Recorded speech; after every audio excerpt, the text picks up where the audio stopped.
Welcome to another episode of The Brand Called You, a podcast and podcast show that brings you leadership lessons, knowledge, experience, and wisdom from thousands of successful individuals from around the world. I'm your host, Ashutosh Garg, and today I'm delighted to welcome a very, very senior and accomplished professional from Pune, India, Mr. Sandeep Barve. Sandeep, welcome to the show. Thanks, Ashutosh. Thanks for inviting me on your renowned platform, a good podcast for leaders and entrepreneurs. Happy to be here. Thank you. Sandeep is the founder and chief executive officer of InUnison Strategy Consultancy. He is a futurist, a strategist, and a thought leader. He was earlier with the Citigroup, HSBC, and Barclays, and he has been recognized amongst the top 100 global thought leaders. So, Sandeep, before we talk about strategy, tell me a little bit about your own journey in brief. Okay. I've done my bachelor's in commerce, and then subsequently I did diploma in computer science. And later part of my career, I also did executive MBA, master's from IIM Calcutta. Mm-hmm. So I have about 3 decades of corporate experience. I started my career in banking. And in banking, I've always been curious and kind of restless person. So settle in one job has not been my forte. And by job, I mean work, not really an organization. Correct. But within banking industry, I did almost within a span of a decade plus. I did move around and worked in retail banking, commercial banking, corporate banking. I was happy and fortunate to get into even treasury and investment banking. So it was an enriching experience both in public sector, private sector. And then with my technology background, I got opportunity to work with global MNCs, and you already mentioned Citigroup, HSBC, Barclays, but that journey was into technology. So with my banking background, with these banking companies and the computer science background, I worked into technology. And within a span of 1.5 decades, I grew from being a project manager to almost a top global leader. And this has been an exciting journey. Because it was around the Y2K, post Y2K time, and the technology has really started playing a larger role, just from being support system to the business to participating and collaborating in the journey, right? So I got very good bosses from whom I learned a lot. And I got good assignments as well. In technology also, I handled various portfolios and handled large teams. My forte had been growing teams from scratch. So I grew data warehousing practice from scratch, built the data center of excellence. The team size grew up to 450 people. And same I have done with business analyst team, growing from 35 to 120. And then software engineering process groups from 12 people to a global team of around 60 people. Apart from that, I have been fortunate to be part of strategy development as well as various transformation projects. So it was like big setting up a global data warehouse in the early days of data. That was like $450 million project spanned across 3 to 4 years. And then financial transformation program where we consolidated almost 45 different financial systems onto one single platform. Wonderful. And there was workforce transformation where we insourced a lot of services, spread it across 6 centers globally. And that project had an annual saving of almost 22 million pounds. So Sandeep, I think I'd like to move to strategy because that's an area that you are focusing on a lot on. What inspired you to become a strategist, and what are some of the key skills required to succeed in this field? See, as I told you, I had enriched experience in corporate, And when I started playing as a technology leader, participating in annual strategies and annual plan sessions with business, with my business background and technology background, I started playing both the roles, right? As a consultant role, asking probing questions on the business side and helping them with understanding technology. So when I decided to take a plunge into entrepreneurship, being on my own, it was a natural choice for me to get into consulting, and that too into strategy consulting. So that's how the journey unfolded. But at the same time, it was a passion and desire what I had seen working with multinational companies, how that can be brought to Indian companies, how I can help small and medium companies become the global players, right? So that was the driver behind that. Now, as far as strategy is concerned, I think there are a lot of misconceptions, and a lot of words are used interchangeably, right? So people talk about strategy, people talk about plans and targets and goals and objectives and all that. So I think it is essential to understand what strategy is all about. So basically, I put it into two distinct parts. One is the static part and one is the dynamic part. So the static part is basically your vision, your goals, and your objectives and strategies defined to achieve that goals and vision. Now, this part doesn't change and shouldn't change very often. That's why it is the static part. Whereas your plans and individual functional targets and tactics are basically response to the stimuli or response to the external events, right? That is the dynamic part. That's where the technology adoption, innovation adoption, and all these things comes in. So one critical need to understand the difference. Then let us go at the role that strategy plays, right? So it is basically strategy's role is to create a competitive advantage. And you can create competitive advantage by doing three things. One is basically creating value for the customer. That is how you grow the business, right? While creating the value, you also need to understand that you need to solve the problems in a unique way that nobody else can, right? Or you are better than the other alternatives available. And the third important aspect is you have to be constantly strive and pursue to be ahead in the game, right? So that's the real crux of strategies. Now, you asked about these skills that are essential to become a strategist, right? I talk about 5 skills which are extremely important to succeed in the career as a strategist or even as a strategic leader, right? The first is foresightedness, and that is about anticipating change, sensing opportunities early on. The second and important aspect is basically strategic thinking. So strategic thinking comes once you expand the horizon, once you understand about your business, about the industry, about the competition, about the customers, what do they expect, and go beyond that in terms of maybe changing supply chains, changing technologies, and the economics and everything, right?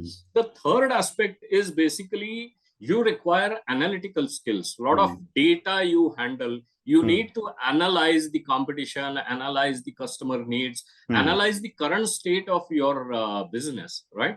The next one is basically problem solving. And problem solving, I connect with the creative thinking, so that you are able to solve the problem better in a faster way, in a quicker way, and find a sustainable solution rather than a quick knee-jerk patchwork, right? And the last one is extremely important, effective communication, because all of this doesn't work well if you are not able to translate the vision and goals and strategies up to the last mile, that is the last person of the organization. So you need to be able to set narrative and inspire them.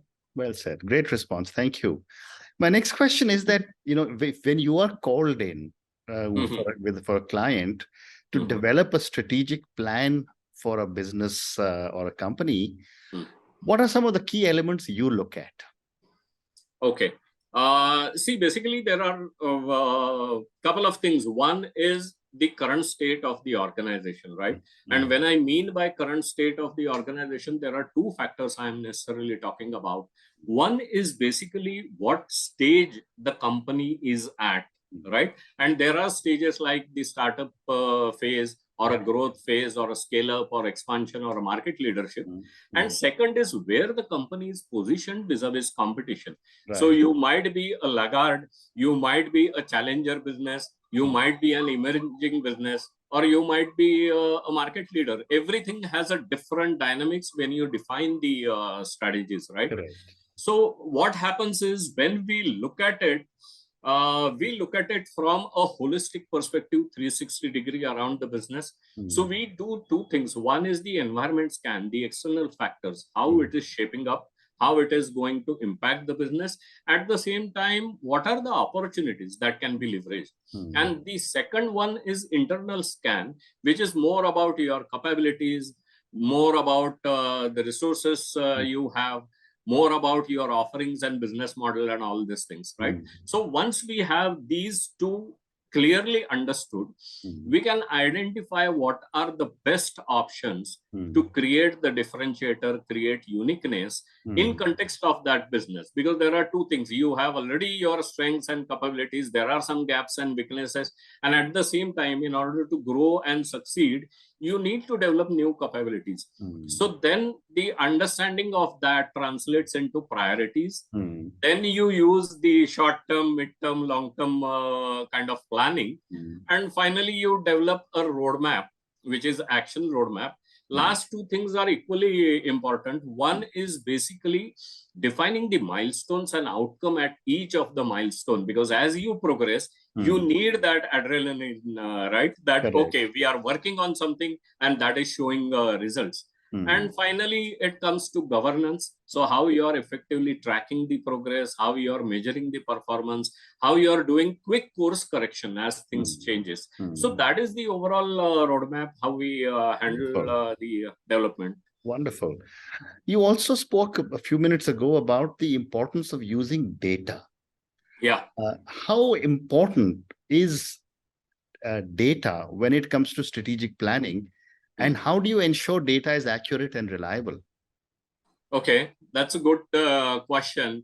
And in context of, you might have come across these notions, right? Data is the new oil. Correct. So if you look at it and compare with that, I think there are a lot of parallels and similarities, what it is being called. So it is right from exploration to refinement, to reaching the oil to the last mile, different usages of the oil. So we talk about petrol and diesel and mixing ethanol and hybrid and all these things, right?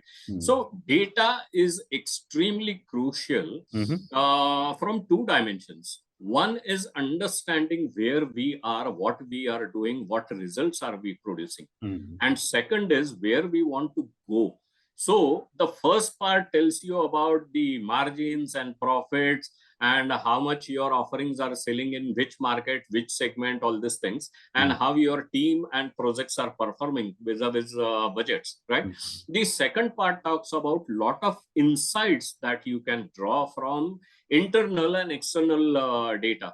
Right. So it is about competition, it is about changing customer patterns. You can draw a lot of insights to get right kind of customers, right? So apart from that, you can leverage data in terms of the projects and large deals in terms of understanding the margins, profitability. So data has a huge spectrum. It is all about connecting the dots, because there are all interconnected and interdependent things, right?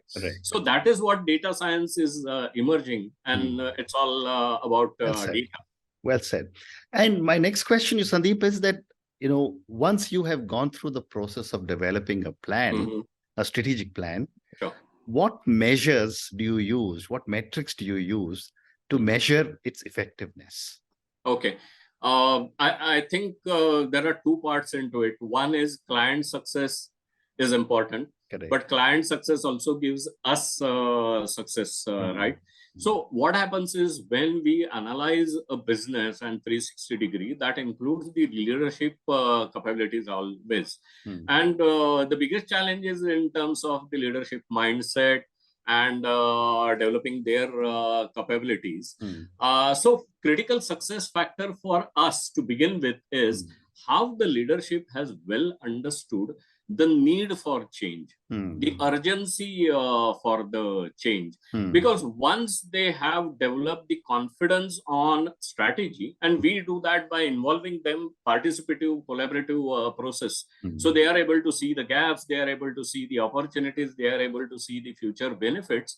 So then they become part of the journey, and that drives the ownership and kind of accountability, right? But the part is basically how they are going to take the actions forward. So when you measure the actual performance on the ground, one is there are three ways we look at it. There are going to be some quick wins, right?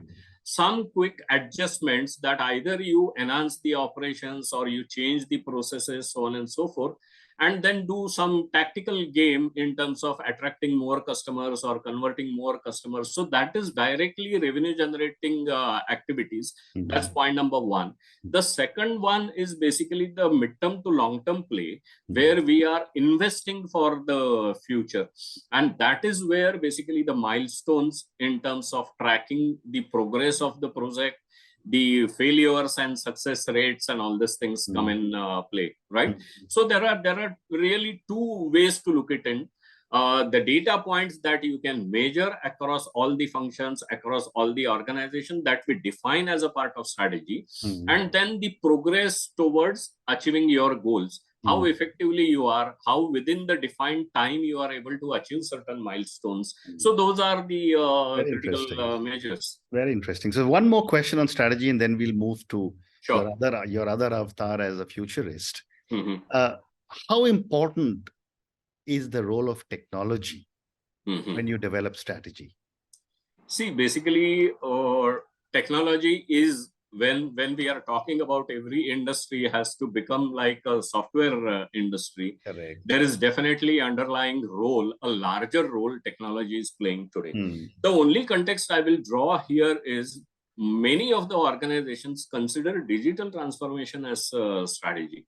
And that's where the biggest mistake we see various reports saying that 75% digital transformation projects are failing to meet the objective, because with digital as a driver, you're focusing only on technology. So the focus goes on to replacing legacy technology, adopting new technology, but the entire focus is around technology, right? The purpose behind technology gets lost. What is the role of the technology is how technology can enable you to become better, and better from a holistic perspective. So better in terms of your offerings, better in terms of your business model, right? Creating innovations, creating new revenue streams, making the customer feel better on the entire customer journey, right? Which is we call as customer experience. Right. So that is the primary role. The secondary role comes as a part of this, which is like it enables you to grow the organization. It enables you to expand the organization. And that is where technology and innovation, these are actually means, not the end into itself, right? The strategy has to be driver behind the technology. The purpose has to be the driver behind the technology. Why you choose priorities in choosing technology, how it can create uniqueness, how you can be better to service the customer, right? And then actual technology plays a lot of role in terms of adopting, helping you change your operations, bring more efficiency, bring in more data and insights, create new channels, right? Attract more customers. So these are actually the outcomes of this thing. It is also helping you to increase your collaboration. Post-COVID, we have seen that we are living in a virtual world.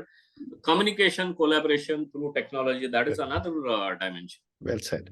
So Sandeep, let's now talk about your other specialism, which is that you are a futurist. For my viewers and listeners, help us understand what is the role of a futurist and how did you become interested in this field? Okay. I think people think about futurist as someone, and that's the, again, challenge when you say you are a futurist. Oh, how can you predict the future? Nobody can predict the future 100%, right? So what a futurist does is basically understands the trends and patterns, emerging technologies, try to see the impact of that on the industry, on people's lives, and in terms of the problems that we can solve with that, right? So it is basically has a two purpose. One is how you can identify patterns and trends early, and you can boogie on to that so that you will be able to innovate something, launch something innovative in the market, be ahead in the game. And the second part is how can you be future proofing yourself, become resilient, right? So one of the things naturally I would say that every human being is curious to know about the future, what it entails, and how the person can be well prepared. Yeah. Right. We always say that, oh, had it been known to me, I would have had a better response to the situation. I would have behaved differently. Correct. That's the role of future. So understand and bring that into your strategies in terms of sensing, tapping opportunities, and in terms of preventing from the shocks. Well said. So that's the reason. And if you look at it, the other dimension, defining strategy requires foresightedness, right? Correct. That's the first skill I said, anticipate change, get ahead in the market. Absolutely. So that is what also made me think in terms of how can I keep myself updated about what is happening and how can I gauge the future, right? Well said. In fact, both futurist knowledge and a strategist go very, very closely hand in hand. They go hand in hand because one of the philosophies that today we tell to our customers is growth and future proofing has to go hand in hand. Correct, correct. I have time for two more questions for you. My next question is that, the whole world is now moving towards artificial intelligence, virtual reality, augmented reality, chat GPT, and so many different things. How do you see advancements in this technology impacting your role as a futurist? Okay. See, I think one of the things, let us understand the role a futurist plays, right?